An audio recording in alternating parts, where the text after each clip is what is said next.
Hello students, இந்த வீடியோவில் பார்த்தீங்க அப்படின்னா 8ஆம் வகுப்பு தமிழ் இயல் 1 தமிழ் இன்பம் காண புக் பேக் 1 மார்க்ஸ் பார்க்கலாம். நெக்ஸ்ட் வீடியோவில் பார்த்தீங்க அப்படின்னா 2 மார்க்ஸ் பார்க்கலாம். ஃபஸ்ட்டு தமிழ் மொழி வாழ்த்துக்கான புக் பேக் வினாக்கள் பாருங்கள். முதல் வினா, மக்கள் வாழும் நிலப்பகுதியை குறிக்கும் சொல். மக்கள் வாழும் நிலப்பகுதியை குறிக்கும் சொல் வைப்பு. வைப்பு என்றால் நிலம் என்பது பொருள். வைப்பு என்பதற்கு நிலம் என்பது பொருள். அடுத்து இரண்டாவது வினா, என்றென்றும் என்னும் சொல்லை பிரித்து எழுத கிடைப்பது. என்று கூட்டல் என்றும் என்றென்றும், செகண்ட் ஆப்ஷன். அடுத்து மூன்றாவது வினா, வானம் அளந்தது என்னும் சொல்லை பிரித்து எழுத கிடைப்பது. வானம் கூட்டல் அளந்தது, தேர்ட் ஆப்ஷன். அடுத்து நாலாவது வினா, அறிந்தது கூட்டல் அனைத்தும் என்பதனை சேர்த்து எழுத கிடைக்கும் சொல் அறிந்ததனைத்தும், தேர்ட் ஆப்ஷன். அடுத்து ஐந்தாவது வினா, வானம் கூட்டல் அறிந்த என்பதனை சேர்த்தெழுத கிடைக்கும் சொல் வானம் அறிந்த, தேர்ட் ஆப்ஷன். அடுத்து தமிழ் மொழி வாழ்த்து பாடலில் இடம்பெற்றுள்ள மோனை சொற்களை எடுத்து எழுதுக. மோனை சொற்கள் அப்படின்னா முதல் எழுத்து ஒன்றி வருவது தான் மோனை சொற்கள் அப்படின்னு சொல்லுவோம். ஃபஸ்ட்டு பார்த்தோம் அப்படின்னா வாழ்க. மோனை சொற்களில் ஃபஸ்ட்டு வாழ்க, அடுத்து வாழிய, வாழ்க, அடுத்து வாழிய. அடுத்து மூன்றாவது பார்த்தோம் அப்படின்னா எங்கள், எங்கள். அடுத்து என்றென்றும், என்றென்றும், என்றென்றும். அடுத்தது வன்மொழி, வன்மொழி. அடுத்தது வளர்மொழி, வன்மொழி, வளர்மொழி. அடுத்தது வானமளந்தது, கீழே எழுதுகிறேன், ரைட் பண்ணிக்கோங்க. அடுத்தது வானமளந்தது. அடுத்தது வானம். ஸோ இதில் எல்லாத்துலேயுமே பார்த்தீங்க அப்படின்னா இது ரெண்டுலேயும் முதல் எழுத்து ஒரே மாதிரி வந்திருக்கு. எல்லா இதுலேயும் பார்த்தோம் அப்படின்னா முதல் எழுத்து ஒரே மாதிரி வர்றதுனால இதைய மோனை சொற்கள் அப்படின்னு சொல்லுவோம். வீடியோ பாஸ் பண்ணிவிட்டு ரைட் பண்ணிக்கோங்க. அடுத்து தமிழ் மொழி மரபுக்கான புக் பேக் வினாக்கள் பார்க்கலாம். சரியான விடையை தேர்ந்தெடுத்து எழுதுகல. முதல் வினா பாருங்கள், பறவைகள் டேஸ் பறந்து செல்கின்றன. விசும்பில் பறந்து செல்கின்றன. அடுத்து இரண்டாவது வினா, இயற்கையை போற்றுதல் தமிழர் மரபு. அடுத்து மூன்றாவது வினா, இருதிணை என்னும் சொல்லை பிரித்து எழுத கிடைப்பது. இரண்டு கூட்டல் திணை, இருதிணை என்பதை இரண்டு கூட்டல் திணை என பிரிக்கலாம். அடுத்து நான்காவது வினா, ஐம்பால் என்னும் சொல்லை பிரித்து எழுத கிடைப்பது ஐந்து கூட்டல் பால் ஐம்பால், செகண்ட் ஆப்ஷன். அடுத்து தமிழ் வரி வடிவ வளர்ச்சிக்கான புக் பேக் வினாக்கள் பார்க்கலாம். சரியான விடையை தேர்ந்தெடுத்து எழுதுகல. முதல் வினா, தமிழ் எழுத்துக்கள் இப்போதுள்ள நிலையான வடிவத்தை பெற அச்சுக்கலை காரணமாக அமைந்தது. அச்சுக்கலை. அடுத்து இரண்டாவது வினா, வளைந்த கோடுகளால் அமைந்த மிக பழைய தமிழ் எழுத்து டேஸ் என அழைக்கப்படுகிறது. வட்டெழுத்து. அடுத்து மூன்றாவது வினா, தமிழ் எழுத்து சீர்திருத்த பணியில் ஈடுபட்டவர் தந்தை பெரியார், செகண்ட் ஆப்ஷன். அடுத்து கோடிட்ட இடத்தை நிரப்புகல. முதல் வினா பாருங்க, கடைச்சங்க காலத்தில் எழுதப்பட்ட தமிழ் எழுத்துக்கள் டேஸ் என அழைக்கப்பட்டன. கண்ணெழுத்து என்று அழைக்கப்பட்டன. கண்ணெழுத்து. கடைச்சங்க காலத்தில் எழுதப்பட்ட தமிழ் எழுத்துக்கள் கண்ணெழுத்து என அழைக்கப்பட்டன. அடுத்து எழுத்துக்களில் புள்ளிகளால் ஏற்படும் குழப்பங்களை களைந்தவர் வீரமாமுனிவர்.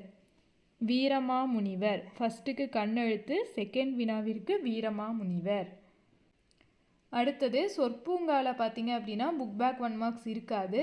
அடுத்து இலக்கணத்திற்கான புக் பேக் வினாக்கள் பார்க்கலாம். சரியான விடையை தேர்ந்தெடுத்து எழுதுகல. முதல் வினா, இதழ்களை குவிப்பதால் பிறக்கும் எழுத்துக்கள் உ உ, செகண்ட் ஆப்ஷன். ஆயுத எழுத்து பிறக்கும் இடம் தலை. ஆயுத எழுத்து தழையிலிருந்து பிறக்கிறது. வல்லின எழுத்துக்கள் பிறக்கும் இடம் மார்பு. அடுத்து நான்காவது வினா, நாவின் நுனி அன்னத்தின் நுனியை பொருந்துவதால் பிறக்கும் எழுத்துக்கள் இட்டு இன்னு, தேர்ட் ஆப்ஷன். அடுத்து கீழ் இதழும் மேல்வாய் பல்லும் இணைவதால் பிறக்கும் எழுத்துக்கள் இப், செகண்ட் ஆப்ஷன். அடுத்து பொறுத்துக. இக்கு இங்கு என்பது நாவின் முதல் அன்னத்தின் அடி, நாவின் முதல் அன்னத்தின் அடி. இச்சு இஞ்சு என்பது நாவின் இடை, அன்னத்தின் இடை. இட்டு இன்னு என்பது நாவின் நுனி, அன்னத்தின் நுனி. இத்து இந்து என்பது நாவின் நுனி, மேல்வாய்ப்பல்லின் அடி. அடுத்தது அகர வரிசைப்படுத்துகலாம். அகர வரிசைப்படுத்துக அப்படின்னா முதல்ல உயிரெழுத்துக்கள் வரணும். ஃபஸ்ட்டு உயிரெழுத்து எது? இதில் ஃபஸ்ட்டு உயிரெழுத்து ஆ அப்படிங்கிறது. அப்போ ஆங்கிறது பார்த்தோம் அப்படின்னா அழகுணர்ச்சி அப்படிங்கிறது ஃபஸ்ட்டு வரும். அடுத்து செகண்டு ஆ, ஆரம் நீ என்பது செகண்டு. அடுத்து இரண்டல்ல என்பது வரும். அதற்கு அடுத்தது ஈசன். அடுத்தது உரைநடை. அடுத்தது ஊழி. அடுத்தது எழுத்து. அடுத்தது ஏழ்கடல். அடுத்து ஐயம். அடுத்தது ஒளி வடிவம். அடுத்தது ஓலைச்சுவடிகள். அடுத்தது ஔகாரம். ஸோ இதுதான் பார்த்தீங்க அப்படின்னா அகர வரிசை. ஃபஸ்ட்டு அழகுணர்ச்சி எழுதிட்டு அடுத்தது ஆரம் நீ அந்த மாதிரி லைனாக எழுதிக்கோங்க. அடுத்தது சரியான மரபு சொல்லை தேர்ந்தெடுத்து எழுதுக. கோழி கொக்கரிக்கும் என்பது சரியானது. பால் பருகு என்பது சரியானது. சோறு உண் என்பது சரியானது. பூ கொய் என்பது சரியானது. ஆ நிறை என்பது சரியானது. அடுத்தது மரபு பிழையை நீக்கி எழுதுக. சேவல் கூவும் என்பது சரி, கொக்கரிக்கும்னு வராது. சேவல் கூவும். சேவல் கூவும் சத்தம் கேட்டு கயல் கண் விழித்தாள். பூ பறிக்க நேரமாகி அப்படின்னு வராது. பூ கொய்ய நேரமாகி விட்டதை அறிந்து தோட்டத்திற்கு சென்றாள். அங்கு மரத்தில் குயில் கூவி கொண்டிருந்தது. அங்கு மரத்தில் குயில் கூவி அப்படிங்கிறதா சரியானது. பூவை கொய்தவுடன், பறித்தவுடன் அப்படின்னு வராது. பூவை கொய்தவுடன் தோரணம் கட்ட மாவிலையை பறித்து கொண்டு, மாவிலையை அப்படிங்கிறது பறித்துன்னு வரும், கொய்து அப்படின்னு வராது. மாவிலையை பறித்து கொண்டு வீடு திரும்பினாள். அம்மா தந்த பாலை குடித்துன்னு வராது, பருகிவிட்டு. அம்மா தந்த பாலை பருகிவிட்டு பள்ளிக்கு புறப்பட்டாள். சேவல் கூவும் சத்தம் கேட்டு கயல் கண் விழித்தாள். பூ கொய்ய நேரமாகி விட்டதை அறிந்து தோட்டத்திற்கு சென்றாள். அங்கு மரத்தில் குயில் கூவிக் கொண்டிருந்தது. பூவை கொய்தவுடன் தோரணம் கட்ட மாவிலையையும் பறித்து கொண்டு வீடு திரும்பினாள். அம்மா தந்த பாலை பருகிவிட்டு பள்ளிக்கு புறப்பட்டாள் என்பதுதான் சரியானது. இதில் ஃபஸ்ட்டு பாருங்கள், கா இல் அப்படிங்கிறது கொடுத்துருக்காங்க. ஸோ ஃபஸ்ட்டு அதில் வாழ்த்துகள், கிழமைகள், கடல்கள், கைகள் இது எல்லாம் இந்த இதில் வரும். அடுத்தது இக்கா இல்னு கம்ப்ளீட் ஆகிற மாதிரி எழுதணும். அப்படி பார்த்தோம் அப்படின்னா ஃபஸ்ட்டு பூக்கள், ஈக்கள், பசுக்கள், பாக்கள். அடுத்தது இங்கா இல்னு வர மாதிரி எழுதணும். அதில் பார்த்தோம் அப்படின்னா மரங்கள், மாதங்கள், படங்கள், பக்கங்கள். அடுத்தது இற்று கா இல்னு முடிகிற மாதிரி எழுதணும். அதில் பார்த்தோம் அப்படின்னா கற்கள், புற்கள், சொற்கள், பற்கள். இது எல்லாத்தையுமே வீடியோவை பாஸ் பண்ணி வச்சுட்டு ரைட் பண்ணிக்கோங்க. அடுத்ததுக்கு பாருங்கள், படி அப்படின்னு சொல்லி கொடுத்துருப்பாங்க. அதையே சொற்றொடரில் எந்த மாதிரி எழுதலாம் அப்படின்னா, கண்ணன் மாடிப்படியில் அமர்ந்து படித்து கொண்டிருந்தான். இந்த கண்ணன் அப்படிங்கிறதுக்கு பொதுவாக உங்களோட ஃப்ரெண்ட்ஸ் நேம் கூட போட்டு எழுதிக்கலாம். உங்களுக்கு என்ன நேம் வேணுமோ போட்டு இந்த மாதிரி எழுதிக்கோங்க. கண்ணன் மாடிப்படியில் அமர்ந்து படித்து கொண்டிருந்தான். அடுத்தது செகண்ட் ஒன் திங்கள். திங்கள் அப்படின்னா ரெண்டு பொருள் இருக்குது. என்னன்னு பார்த்தீங்கன்னா, ஒன்று மாதம் அப்படிங்கிறதையும் திங்கள் அப்படின்னு சொல்லலாம். ஸோ திங்கட்கிழமை அப்படிங்கிறதையும் சொல்லலாம். ஸோ அதை வச்சு எப்படி நம்ம சொற்றொடரில் எழுதலாம் அப்படின்னா, சித்திரை திங்களில் முழு திங்கள் தோன்றும் நாள் திங்கட்கிழமை மிகவும் சிறப்பான நாளாக கருதப்பட்டது.